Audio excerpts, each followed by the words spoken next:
Shags is still back home in Oregon, spending time with his family after the loss of his father. To fill the void, I called up a couple longtime known associates of Driftwood Outdoors, Josh Lane and Ryan Miloshewski, to talk turkey hunting at the midpoint of the season. We talked turkey success, catching fish, and a few ways to prepare both. It's been a beautiful spring, but the last week has brought less than ideal conditions. We discuss what these fellas did to notch their tags. I'm Brandon Butler, and welcome to the Driftwood Outdoors podcast. So turkey season hasn't been so great for me. I haven't gotten out as much as I would have liked. Opening day here in Missouri was a little gloomy. I wouldn't say it was exceptional by any means. I know quite a few people did take some birds, and I'm really happy for them. But for me, I have yet to lay eyes on a strutter. I've only hunted opening morning and then one afternoon, and now I'm about to head out of state to Massachusetts to do some turkey hunting on Martha's Vineyard. My Missouri season isn't looking too good. I got a lot of work to do when I get back as well, so hopefully I'll get a couple birds out there in Massachusetts, notch another state on my 50 and 50, and leave a couple on the roost here in Missouri that maybe I'll be able to go after next year when them spurs are just a little bit longer. I did have an amazing youth season. With both of my girls being too old to participate at this point, I have to get creative to find new ways to get out there during youth season. So at my work, Retrieving Freedom, at one of our banquets, we actually auctioned off a hunt with me on some beautiful private land, the Starline Farms from Starline Brass, and a trip to the Governor's Youth Turkey Hunt that happens in Jefferson City the day before youth season.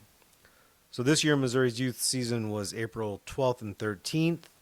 That's a Saturday and Sunday. On Friday the 11th, my partner, Connor Root, whose parents bought this hunt for him at a banquet, ended up over in Jefferson City at the Sportsman's Club to get training in shooting, turkey calling and biology, and getting to know the rest of his crew that taken part in the Governor's Youth Hunt and some of the instructors as well.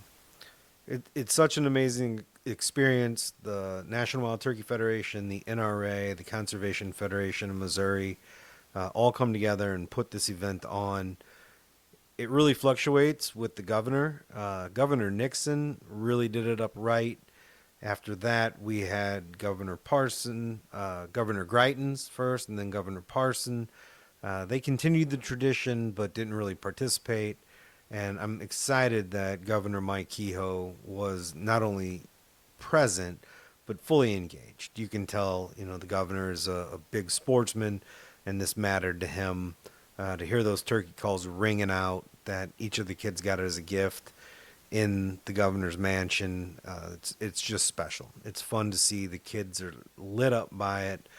And after the dinner, which was just a wonderful experience filled with speakers, Jason Sumner's from MDC, people from NRA, NWTF, Tyler Schwartz from CFM, the parents, the kids, the guides, the mentors, a few state representatives, all coming together to celebrate these kids going out into the Missouri outdoors to turkey hunt. So I've decided I'm going to find a way to go when I can, and I was lucky enough to take Connor this year. He had a great time, but I think he probably had more fun on Saturday morning because I actually apologized to him during our hunt saying that this may be the best turkey hunt of your life because it may be the best I've ever been on. We had at least 10 to 12 gobblers going around us. Now, we were on 700 acres by ourselves, so spoiled is a good way of putting it. But that being said, there were a lot of birds. And, I think we can attribute that to a few good years of hatches in a row. At least that's what the biologists say. And, we've definitely had conditions right for a nice population bump after a few years of sliding in the wrong direction. Youth hunters proved that there are birds out there. They also had exceptional weather. The youth hunters killed 4,428 birds. The top harvest counties were Osage with 107, Gasconade with 105, and Texas County with 94. This is the second most birds ever killed during a youth season. Only 21 birds off the record, which was in 2015 and was 4,499. We hunted for probably about an hour before Connor made a great shot. His father, myself, and Connor were in a blind. We just continued to call. We had decoys set up in front of our blind. We watched birds strutting out on a green field. The bird that we killed came in silent, and he had, over 1 inch spurs, fully mature bird. It was pretty amazing to see this kid's reaction. We have hooked a hunter.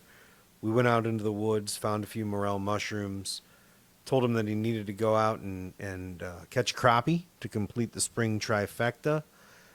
He didn't do it. He caught some bluegill, and he said that was good enough for him. So I was real glad that Connor's parents bought this hunt for him, got him out into the woods.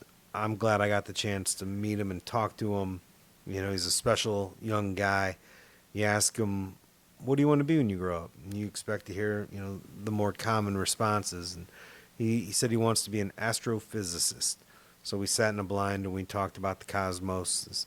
We talked about gravity and different planets that could be inhabitable.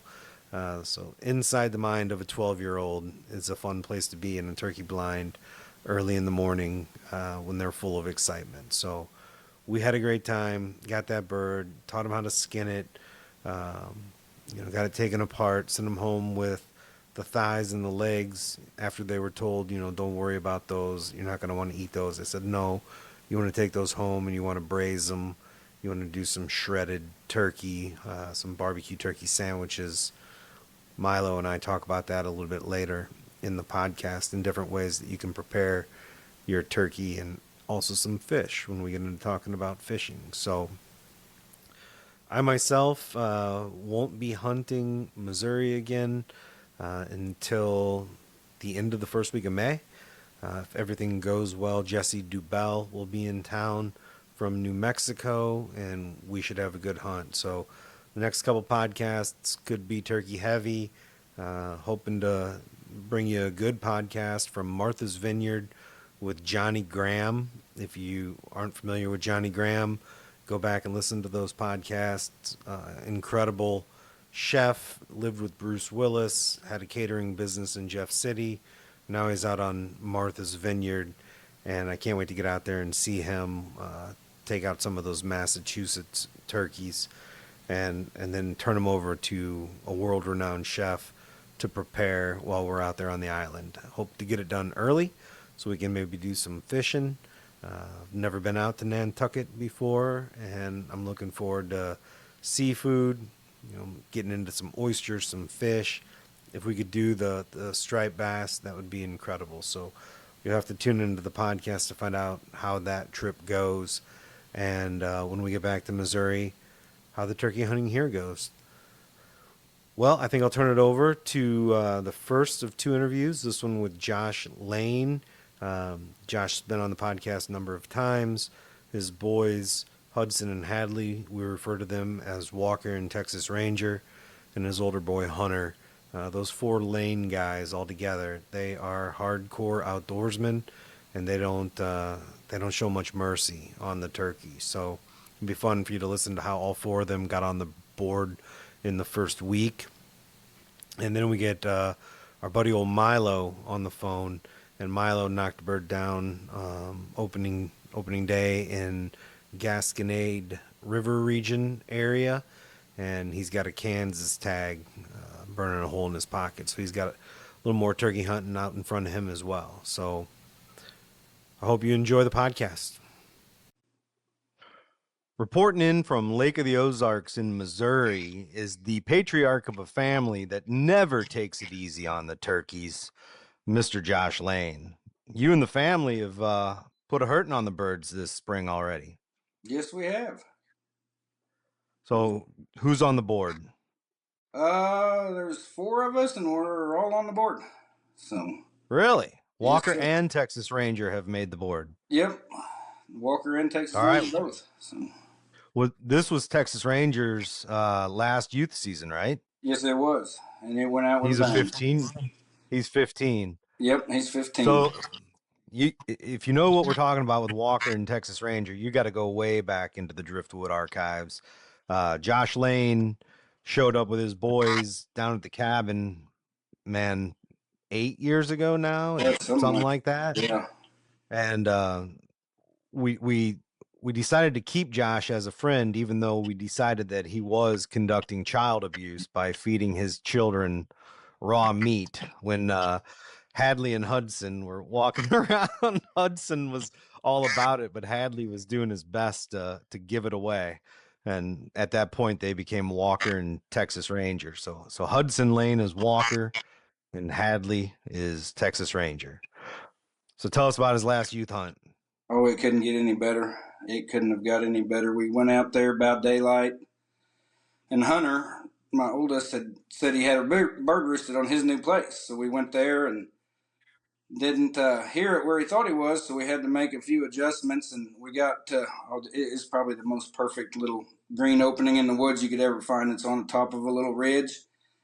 And he said, I hardly ever see turkeys here. And I called, and man, they gobbled about 75, 80 yards over the hill. And so we set the decoys out really quick, and they came right in on a string and put on a show for 5 minutes. We got 5 minutes of video before he actually shot one. They switched Oh wow. decoys, and it was beautiful. They gobbled, strutted, purred, spit, drummed, everything. He made a 15-yard Was shot. this on? Was this on? This was on Hunter's private land. You're Yes, saying, Hunter's private land. Yes. but you guys do a lot of public land hunting too in that area. Yes, we do. We Yeah. went out the night before and didn't roost a bird, and Hunter had texted and said, "Hey, I got these birds roosted," and Hadley said, "I want to do that." So I said, "Okay, Yeah. your hunt, buddy." Well, I think the purpose of youth season is to build an interest in the next generation of hunters. And I honestly don't know anybody that's taken more advantage of that than you have. I mean, you've had your kids out there, youth turkey, youth deer. You have turned all three of your boys into deadly hunters. Yes. What now that you're past, I'm past it too. You know, both of my girls are too old for youth season. They weren't nearly as deadly as your boys, but they both took advantage of it and both killed turkeys during youth seasons. What's your overall take on youth season? Something we didn't have when we were kids. No, it wasn't something we didn't have, and I really wished we'd had. I'd have took full advantage, but I I personally really like the youth seasons. I know they get a lot of detractors, but I think for the detractors, that's pretty selfish, because they are the next generation that's coming up and trying to build conservationists and get them to appreciate the outdoors and what we've worked so hard to pass down to them and love so much. And I think youth season's great because it's only them, and it's usually in a pretty good time to be hunting for either deer or turkey. And so it fosters and builds that interest, to get them in it. And it's worked. Yeah, I've got an article coming up, man. I've got to write. Um, did you see, or are you aware of the dinner that happened between President Trump and Bill Maher? Also with Kid Rock and Dana White. No, I wasn't. Do you know? Okay, so Kid Rock was on Bill Maher's show and kept saying, "Look, if you met the guy, you would like him." And Trump invited Bill Maher to the White House for dinner. And these guys were in lawsuits against each other. These guys, clearly have a lot of differences. And so it was super cool that Trump did that. And then it was super cool that Bill Maher went. And then you add in the fact that Kid Rock and the head of the UFC, that's who's having a private dinner in the White House, That's which pretty I cool. mean, yeah, it's amazing times we live in. Yeah. And Bill Maher reported on it, that they asked good questions of each other and there definitely was a difference in Trump behind closed doors than the guy that you see doing some of the stuff on TV, and so I just in the spirit of that, which I think is amazing that people that don't see eye to eye can communicate and have civil discourse and try to, grow in Yeah. each other. So, all this CWD stuff that's been going on, I saw a podcast, Hunter podcast without an E, and it's Jeremy Flynn, who's from, well, I don't think he's originally from Missouri, but he was here when I met him. His wife was a state deer biologist from DC, and they had on James Kroll, Dr. Deer, who seems to be, he's like the, I don't know my X-Men characters real well, but he's like the leader of the bad guys. He's like the Yeah. intellectual, he's like the intellectual scientist leading the charge for the bad guys. But I was like, you know what? I'm going to listen to this. And I had to stop it because I want to go through it very intricately and break down different pieces and comment on a lot of those pieces, which I surprisingly agree with a lot of what he said. And he talked about him and Stan Potts and Gordon Whittington and a few others starting North American Whitetail Magazine. And then he talked about what they created. Like he took credit, and I feel like rightfully so, for kicking off the whole antler craze. Yeah. And at the end he said, we created a monster. And I feel like that's completely true. That's what I would have said to him. Like, I would have been like, man, a lot of this is on you because you helped create this, and now look at how far it spun out of control. You're talking because he's on there also talking about like not being able to kill enough does. Like, people aren't killing enough does to have a healthy, balanced deer herd, and a lot of it is because we pass so many bucks, Yeah. and so people end up not killing a buck. They end up not caring about killing any does, and so he took full credit for that. And then he talked about youth seasons, and he talked about people being opposed to youth seasons because they're afraid kids are going to kill their buck, Yeah. and he was just like shaking his head about it. And I was like, dang, man, like, I see eye to eye with this guy on a whole lot of things. Yeah. And what's ironic about that too is I think it was 2009. I'm pretty sure it was. No, it was before that. It was like 2006, because it was before I went to work for the DNR. I had moved back from Montana to Indiana, and in Montana they already had a youth season, and Indiana didn't. So I created a petition, and Yeah. I went around getting signatures to encourage starting a youth season. And when I got over 500 signatures, I took it to the director of the DNR, and he said, "This is great because it supports what we're already trying to do." And they instituted a youth season right after that. But in going around and getting those signatures, it was the guys that wouldn't sign it that blew my mind. And it might have only been 1 in 25. But the reason they didn't sign it was because some kid could shoot their buck.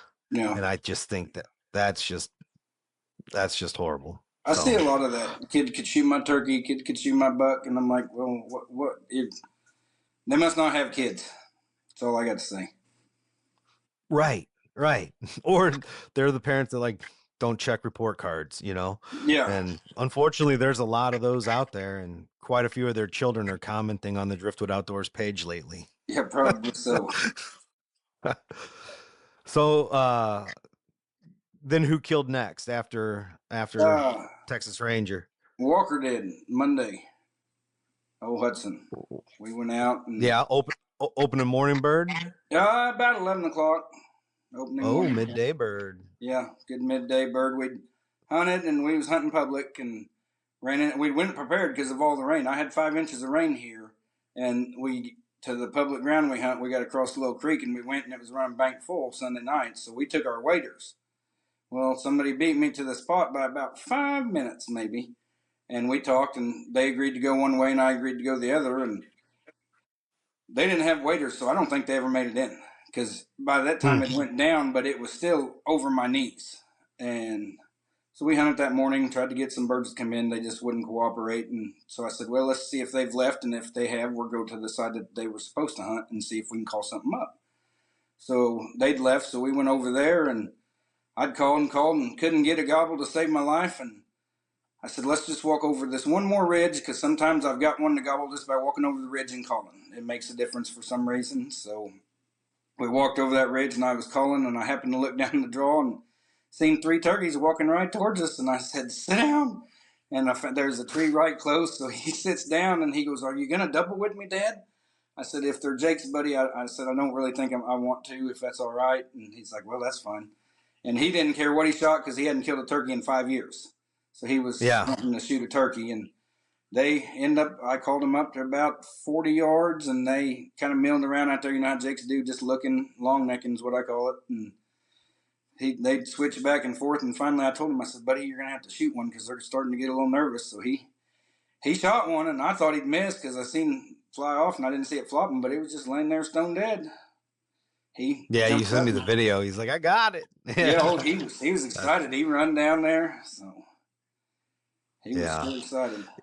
Man, there's nothing wrong with shooting a Jake if that's what you want to do. You Nope, know, there. I will not discourage anybody from shooting a Jake.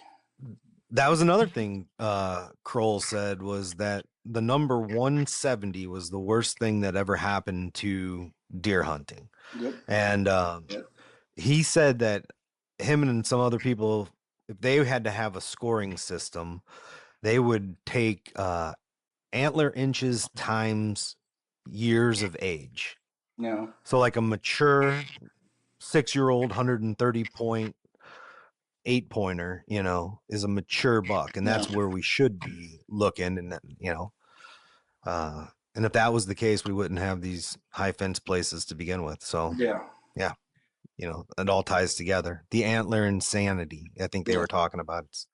It's crazy. And then you see people trying to create a scoring system for turkeys. Like, man, can't we just leave, like, it's either a Yeah. Jake, a 2-year-old, or a mature bird, like Yeah. one of the three, so all right, Walker and Texas Ranger came off the board.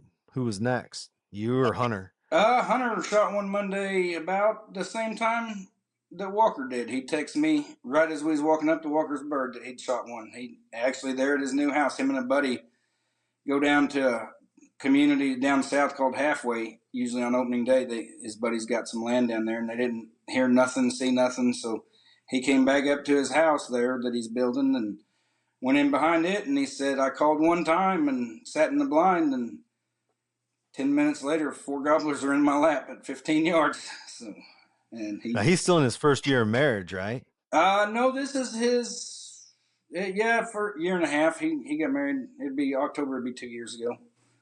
Has the hunting and fishing slowed down at all? No, not at all. Well, not it will this fall when he has a baby. He won't be going out west with us, but not too much. No. Well, with building the house, Yeah. it has. But other than that, no. He just bought a new boat the other day. He said so. Wow. So he married well. Well, I don't think it's a brand new boat. It's a 25-footer or 18-footer with 25 horse. But Yeah, man. It's a if it good place to runs, start for a guy his age. That's that's right. right. That's right. Where are you going out west this year? Wyoming? Wyoming, yeah. Actually, That's Walker your and I spot, leave huh? for Nebraska on May 11th after he graduates high school for Miriam's. So. Yeah, you going out in Yeah. that northwest part of the state? Yep, we're gonna be like 10 miles from Wyoming.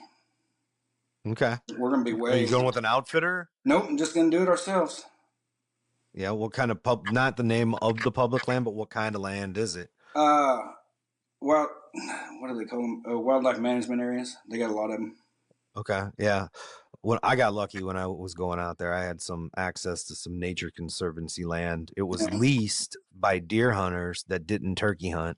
So the manager of the property got me permission to go in there.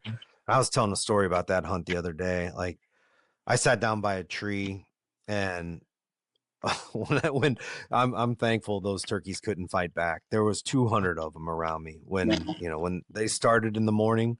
I've never been in anything like that before. They came down, and I that's a good story too, because I had 3 birds coming at me, and I shot one, and I really didn't think I was going to accidentally hit 2, but a pellet clearly hit another one, and it ran off, kind of wobbled off into the brush. Knew it wasn't going to make it.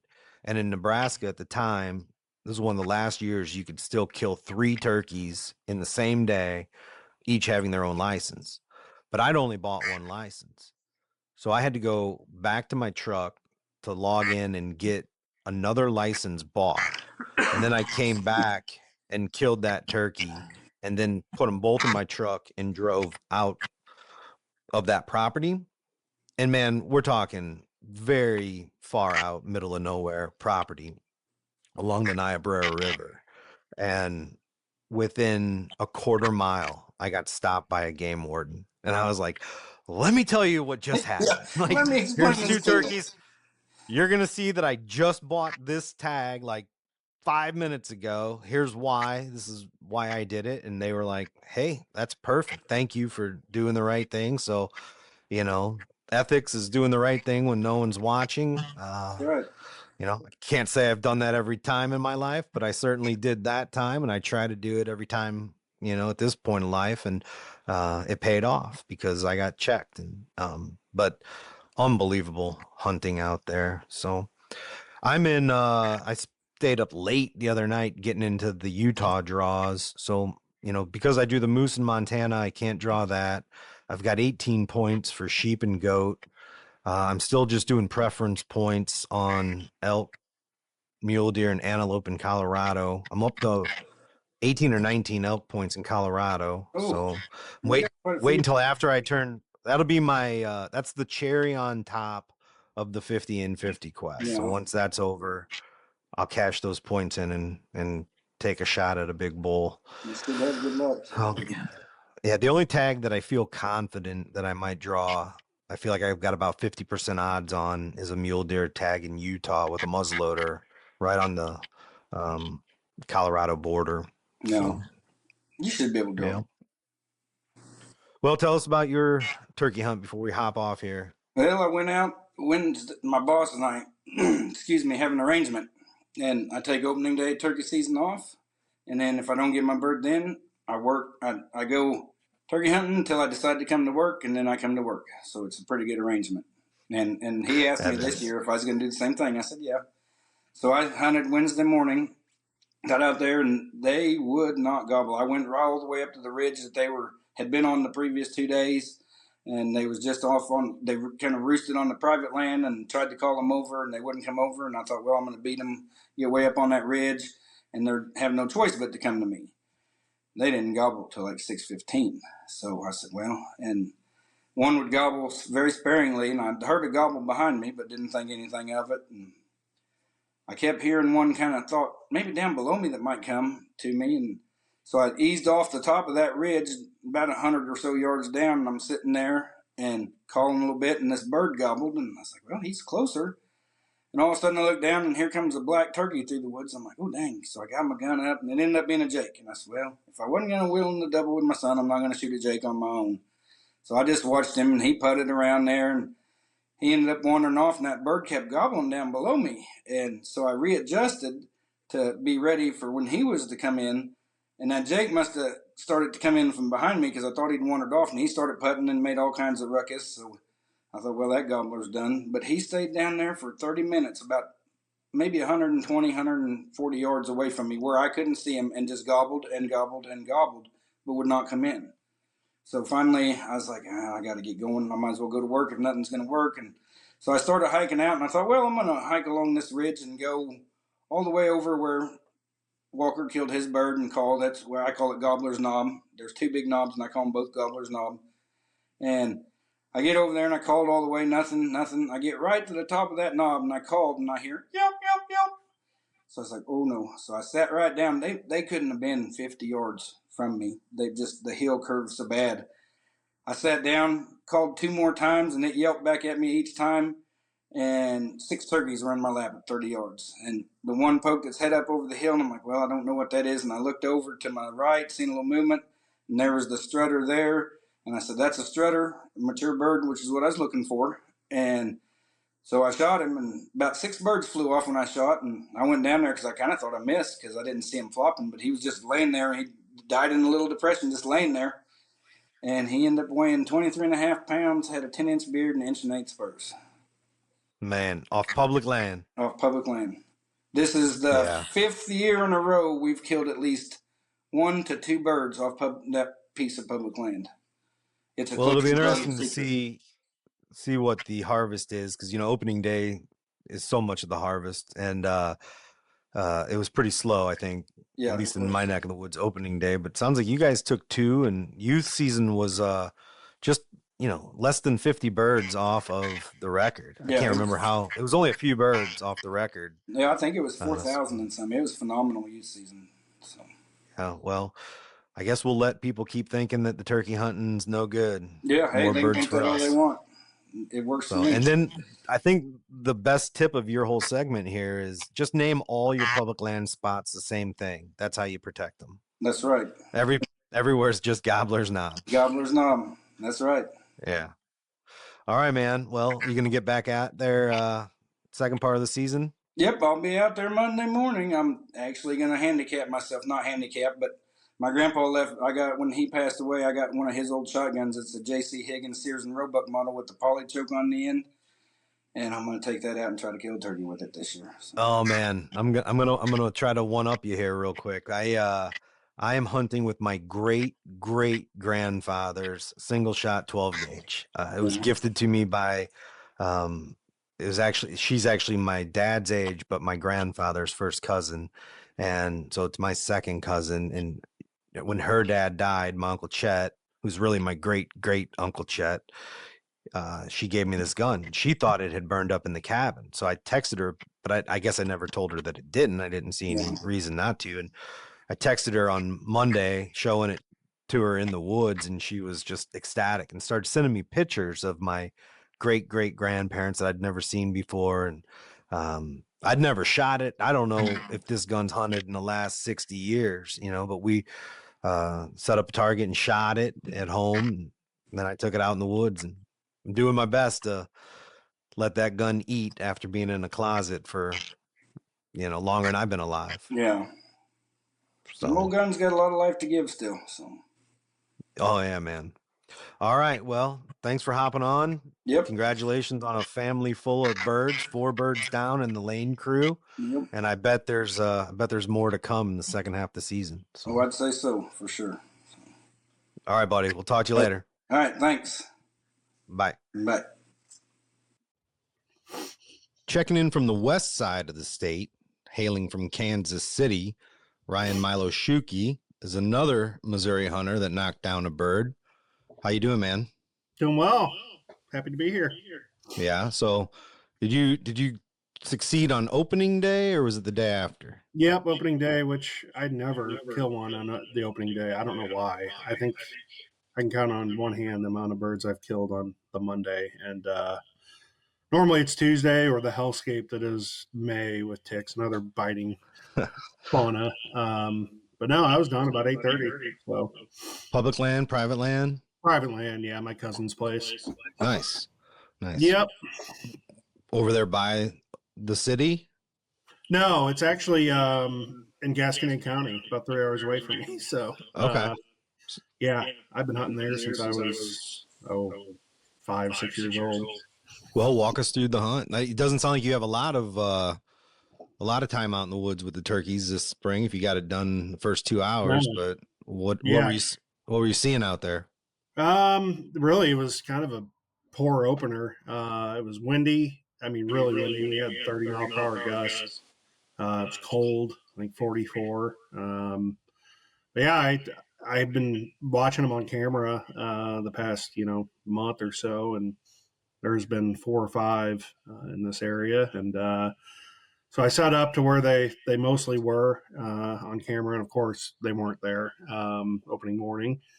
So it was about 8 o'clock, and I finally heard gobbles back on the far west of the property. I was on the far east, and I called, but it was a west wind, and I just knew they couldn't hear me. So I said, "Screw this," and just took my gun and mouth call and walked to where I thought they were going to go. And there's kind of like not a cedar grove, but it's all mature cedars, so it's getting a nice open underneath and really blocks the wind. So I was like, I bet they go in there or in that area. And so I just made the trek and went over there, called a little bit, Didn't hear any, they didn't gobble. They didn't respond. I didn't even know where they were. I just knew they were in that area. So I went slow and did a couple stops, call, wait 10 minutes. And then my last spot, I said, all right, well, if they're going to come, they're going to come through here. And called and nothing, stayed put. And about 10 minutes later, heard the one spit about 75 yards away and still couldn't see him. And then I finally looked up and they're walking right at me down the main gravel road of the property and Without ever gobbling. let them get to about 35 yards. And there was two of them and a couple jakes with them too. And took the big one and that was it. It was, not your typical eventful turkey hunt with a bunch of gobbling or, interaction with the bird. Mm-hmm. So you never heard another gobble once you got over there? They gobbled one time at like 40 yards. Once you already had eyes on them? Yeah. Once I saw them, they were strutting. Well, the one was strutting, and I gave him. What I tried to do is try to get him out of strut and cut at him real hard, and they gobbled, and he didn't break. He gobbled and went back into strut and walked about 5 more yards. I was like, well, that's it. You're dead. Because it was one of those situations where if I let him get any closer, he was going to pick me out. I assume. So I wasn't gonna chance it. Yeah, I think that situation you just described that costs a lot of people turkeys. You hear a gobble, you go for it.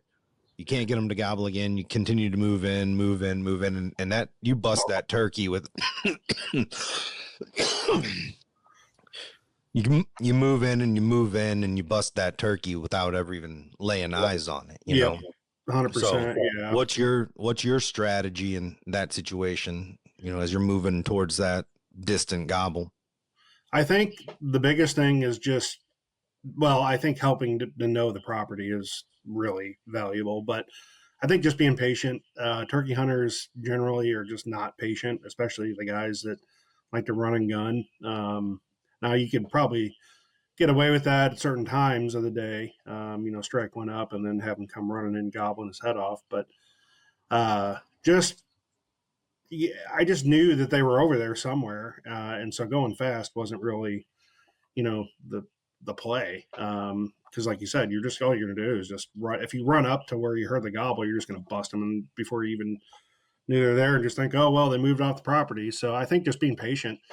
I've been burned a lot of times by doing the exact opposite, right? Like that's how you learn. You take all the birds that busted you and worked you over and take that into consideration because that's happened before on that property where,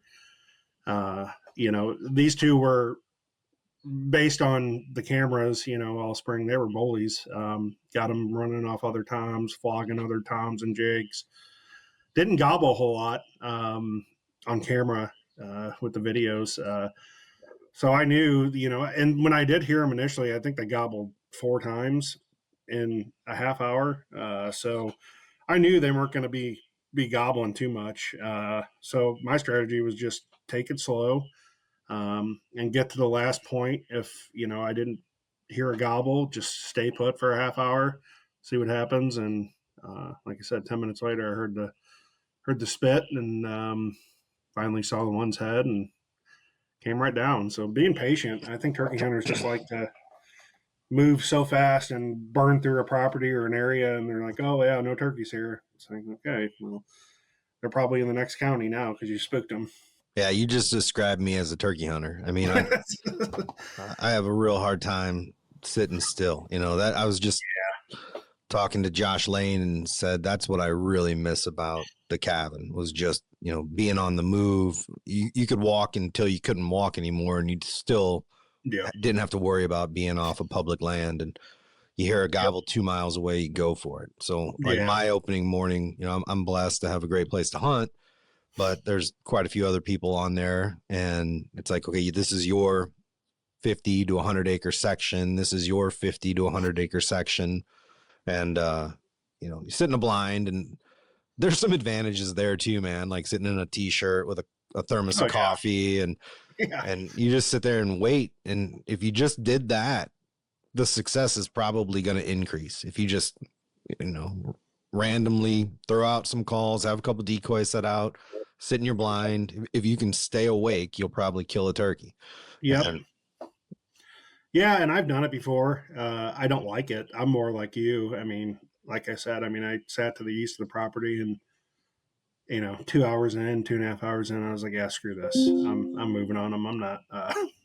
I can't just sit here. Would they eventually come down there? Maybe. But I was like, yeah. They showed me one of their cards. I'm going to try and get close, and if you can close that distance, that's half the battle, I think. so you killed at 8:30 in the morning. That left you a lot of daylight. Did Yeah. you try to complete the Missouri trifecta?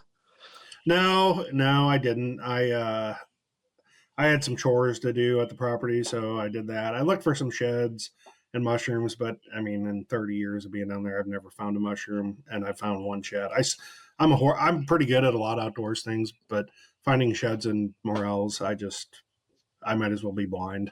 Boy, So, Mahoney finds them. That dude oh yeah, just yeah, piles and piles of them. he has a few properties down there in Henry County that he has access to, and really, what I've learned from a lot of mushroom hunters is they just keep going back to the same places. Yeah. And I can't I just can't find the place. Mm-hmm. I don't know. I mean, I think I found one mushroom in the last 10 years, and that was by accident. I almost stepped on it when I was turkey hunting. So, I and there was found only one. I found 10 this year so far, and a couple of them big ones, most of them just average. It was Yep. pretty nice. We made a prime rib, Oh yeah, roasted a prime rib for Easter, and then on opening day, I found 7 nice morels and that's had some perfect. leftover prime rib and morel mushrooms for lunch. That was That's nice. that shows what a spoiled hunting society we are. It's like, Yeah, I went out to hunt, didn't get anything. I'll just pull some prime rib and morel mushrooms. And, like you used to go out and if you didn't get anything, you starved to death. Now you exactly. just take some leftovers out of the Yeah, fridge. yeah. So But I did when I got back into town Wednesday. I caught quite a few walleye this March, so fried some turkey and some walleye and some crappie. So kind of a little different springtime meal, but still damn good. where are you catching walleye at? This year I caught them most of them on Stockton. I fished Stockton quite a bit in the spring and Stockton. Where else? I fished some of the Kansas lakes, Clinton and Hillsdale. Um, but Stockton was on fire this spring. You So got your own boat? no, my buddy lives in Stockton though and has his own boat. So I stay down with Eli and Kayla, and they treat me great and give me a bed to sleep in and take me out on their boat. And I was funny though. We were fishing and all Eli had was like a little trout park net, and I was like, "You don't have big ambitions." So as a thank you, I got him a brand new boat net, foldable one, nice one, So Nice.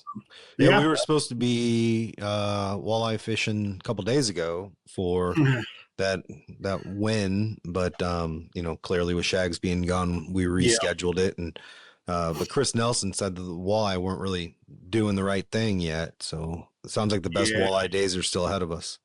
yeah. They'll probably transitioning right now, and once I get on those flats, it should be banger. Should be You, crawler harnesses or trolling. you're pretty good at preparing fishing game too. I was up in Yeah, North Dakota at Devil's Lake ice fishing, and man, we were pulling jumbo yellow perch, jumbo yeah. uh, walleye. Well, not jumbo walleye, just nice eater sized walleye through there. And I don't know, man. Maybe it's because I'm getting older and my stomach isn't what it used to be. There was never a fish fry that I approached with anything other than a Tasmanian devil like appetite, and now if I eat too much fried food, it just doesn't sit as well. And Hmm. this dude up there took these walleye and perch fillets and baked them with a bunch of different seasonings and such, and butter and lemon. And man, that opened my world up to baking fish. Oh Like, yeah, do you do any of that with your walleye? yeah, Or yeah. One of the best ways I think is Uh, just lightly coat them in Parmesan cheese and Italian breadcrumbs.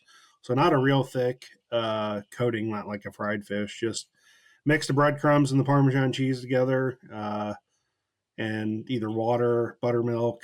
You could do egg wash, but I feel with the egg wash you get too much coating. Um, and bake them for 15 minutes or so, and oh man, that's good stuff. That or uh, I smoke them too. Season them up, butter, and put them on the smoker for half hour. I'll do crappie like that too, and crappie just kind of cut them into little nuggets and chop some bacon up and put a little piece of bacon on each one, just to get some, so instead of butter. That's good stuff. Yeah, fried is definitely not the only way to do the walleye.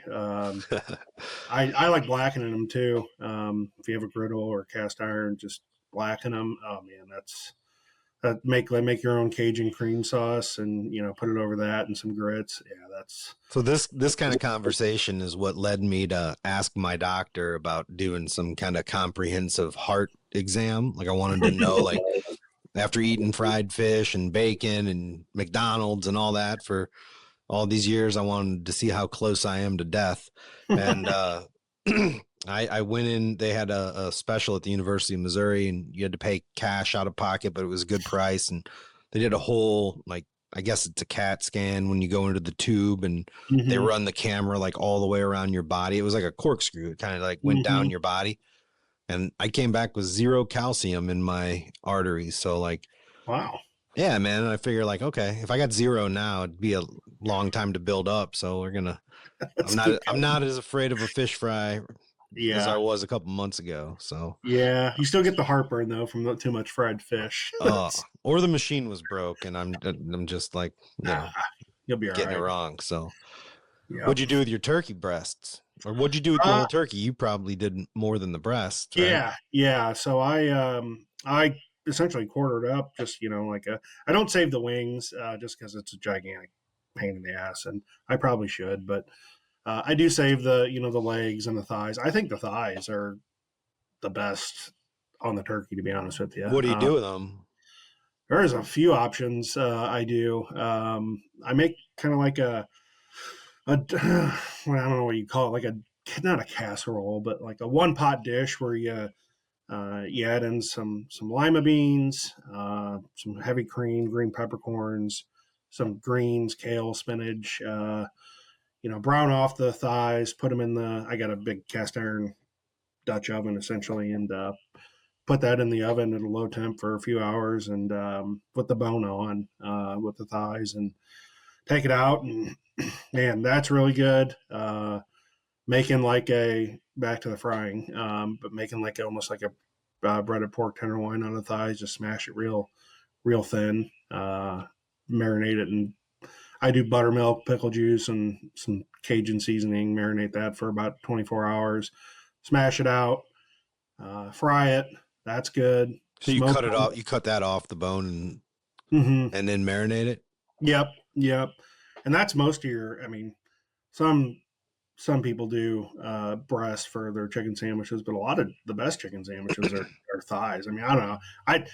I think dark meat's better than than the white meat, but don't get me We wrong. should trade then. I'll take your breasts, you take my Yeah, thighs, and we'll be yeah, good. The family that I took youth hunting, the dad, wasn't an experienced turkey hunter, and we got the son a bird. And he was like, well, people just said those aren't worth keeping. And I said, oh, no. So I mm-hmm. stripped them out. And I said, what you do is you take them back and put them in a larger crock pot, just leave them bone on, put just a quart of uh, chicken broth in there, add some seasoning, and just slow simmer it until that meat pulls off. And then you make pulled turkey sandwiches out of the Yeah, breasts and legs. And they did it and they loved it. So that's that's pretty good. cool. Yeah. Yeah, I do the legs. I make carnitas out of the legs. There's so many tendons in it, but if you put it in the slow cooker, like you said, for 5-6 hours or more, they all harden, and you just pull them out. And I take that, and then to make in the kind of the carnitas marinade or juices. Then I shred it, and then get some duck fat that I render myself, and you pull it off the leg and you fry each of those pieces to make them crispy, make tacos or nachos out of it. I mean, it's top tier. I mean, people that don't save the legs of turkeys are missing out. I mean, you can do it with breast too, obviously, but man, the dark meat just lends itself to that type of stuff way better. Yeah, it's rich. You know, the best dark meat that I've surprisingly enjoyed was the good old timber doodles. You know, Mm-hmm. some woodcock. I shot a limit of those up in Michigan, and you know they're about the size of a quail, Yep. and quail has kind of a dark, rich meat as Mm-hmm. well. But those woodcock, I don't know. I guess you're just eating worms because that's basically what they eat. But Yeah.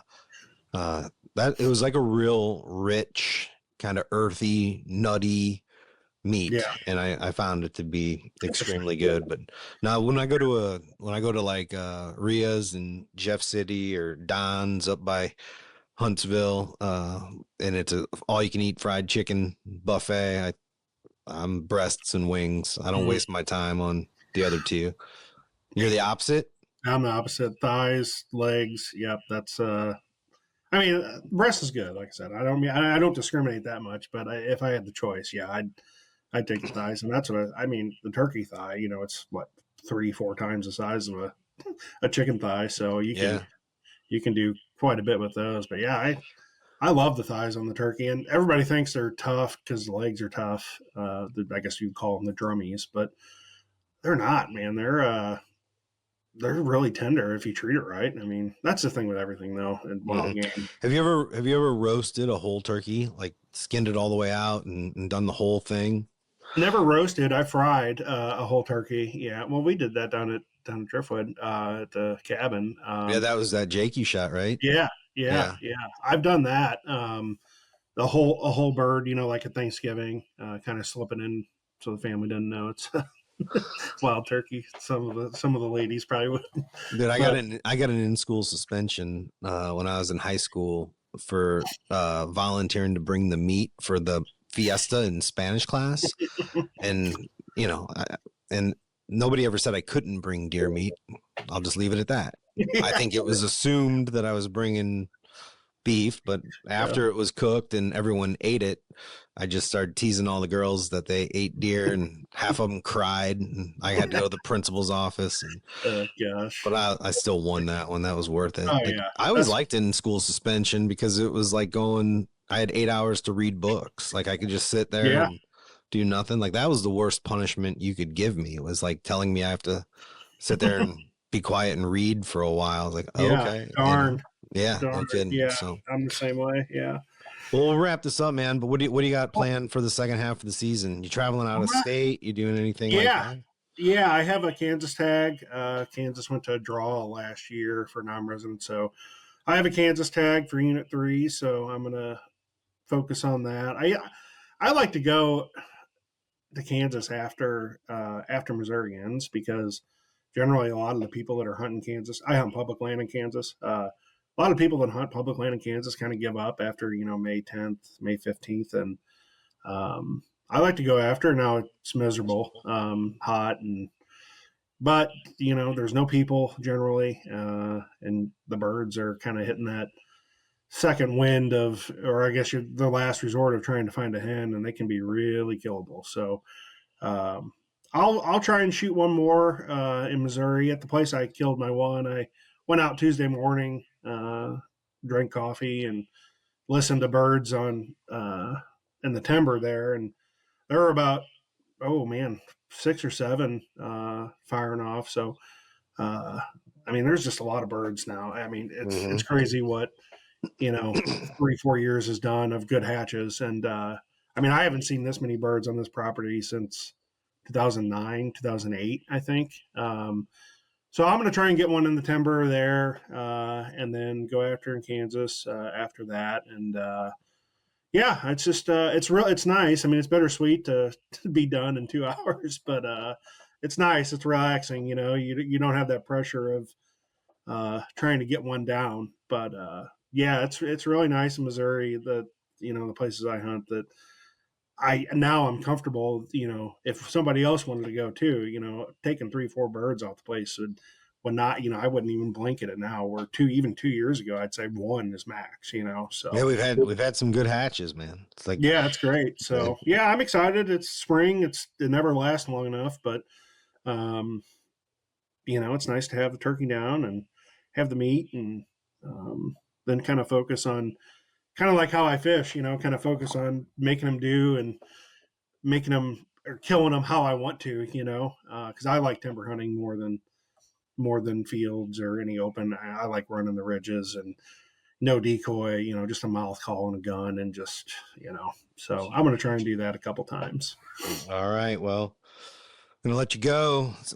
Give you a plug, ladies. This turkey killing chef is available. So if all that food sounded good to you, hit old Milo up. Yeah, that's right. Yeah, I cook. I know how to cook. All right, man. Thanks for jumping on. Yeah, absolutely. Appreciate it. Thanks for having me. I told you those lane boys don't take it easy on the turkeys. 4 down in the first week, 4 more likely to go down for that family. Good to hear from Milo too. Good to know that he's going to go across the border and take care of one of them Kansas turkeys for us. And good news, I just talked to Shags. He's en route on his way home, driving from the Pacific Ocean of Oregon, coming home in his dad's old 1999 truck that was gifted to him. And what a cool way to spend a few days driving across the country on your way back to Missouri, reflecting on his father, the time he just spent in Oregon with his family, and so many other things that I'm sure is dwelling on the big guy right now. So we wish him safe travels. Can't wait to get him back and get back to our regular podcasting. If you're still holding a turkey tag, get out there. These birds are going to be on the move. They're going to be looking for hens. More hens are going to be on the nest. Just because it's getting later in the season doesn't mean your chances are going to dwindle. Looks like I'll be doing most of my hunting at the end of the season here in Missouri. Hoping maybe I'll get one of those short sleeve turkeys this year. We'll see you down the trail.